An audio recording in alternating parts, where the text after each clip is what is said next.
everyone, welcome to another episode of Photography Takeaway with Laura. Today I'm going to do a Photoshop tutorial which is looking at a torn paper effect. So this is all about using your layers. So I am just setting up a canvas here. I've gone for a square one because I feel like you could use this for a CD cover. So we'll just have a go with that, and I'm just importing two different pictures. So I'm using the Joker as the film that I'm going to represent in my photo. So I've got an image of the original actor, and I'm just importing some ripped paper effect. Now I found this on Google.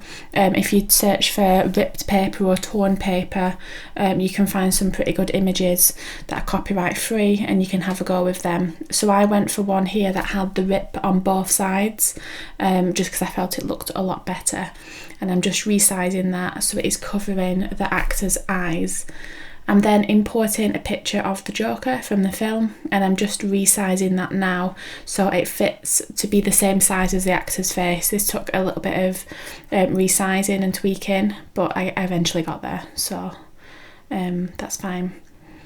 And then right clicking on that top layer and creating a clipping mask, and this will erase all the photo and have it as the ripped paper effect. So it is going within the confines of the layer below. And just now I'm just adjusting the layer so that it fits with the face of the actor using the transform tool, and I'll put any shortcuts I used on the screen as well as I use them. So I'm just trying to make it look like it's the same face underneath. Again, it's not going to be perfect, but I just wanted to make it look as neat as possible. I'm then duplicating my ripped paper layer using the Command and J, and just moving that so it looks like you've got some of the white underneath.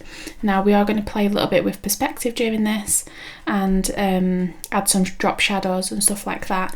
But again, I'm just adjusting the paper so that it is ripped more on one side, just so it doesn't look the same. So you can see me doing that here, and I'm again just clicking Command and T to adjust that. Trying to make it as different as possible, so that might mean dragging the edges out a little bit, making it stand out more, making it closer to the original picture. It's entirely up to you, just which way you think looks best. And then clicking on the bottom layer of my torn paper and adding a drop shadow. Now there's no real way you can do this. I would recommend just playing around with the angle of the drop shadow and the intensity and seeing what works best for you. I'd experimented with this effect a few times before, so I knew what angles worked and the distance and the opacity and stuff like that, but your photograph might be a lot different to mine, so it is worth just playing around with these as well.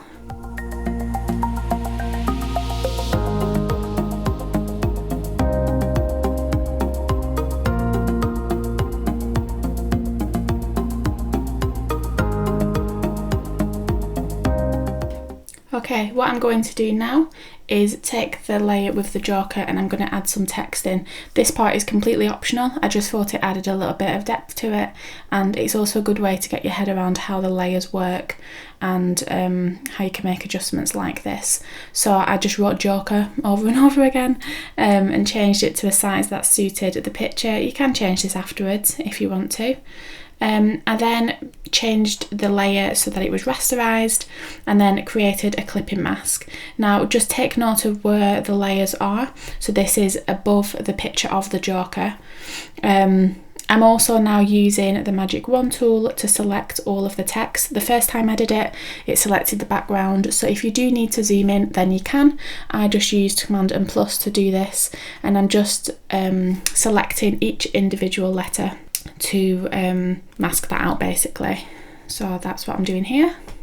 Now if you do go wrong during this section, you can just click Command and D, and that will deselect any work you've done and you can start again. But using text, it's quite simple to do this, especially if the text is a lot bigger.